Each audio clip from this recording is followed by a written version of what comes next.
Donald ട്രംപിന്റെ അവകാശവാദങ്ങൾ പൊളിച്ച് വീണ്ടും അമേരിക്കൻ യുദ്ധവിമാനം ഇറാൻ വെടിവെച്ചിട്ടു. ഹോർമുസ് കടലിടുക്കിന് സമീപമാണ് വിമാനം വെടിവെച്ചിട്ടത്. 24 മണിക്കൂറിനിടെ 2 വിമാനങ്ങളാണ് ഇറാൻ തകർത്തത്.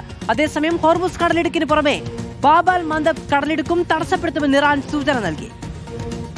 ഇന്നലെ അമേരിക്കയുടെ F-15 വിമാനം ഇറാൻ തകർത്തിരുന്നു. ഇതിന് പിന്നാലെയാണ് ഒരു A-10 വിമാനം കൂടി തകർത്തത്.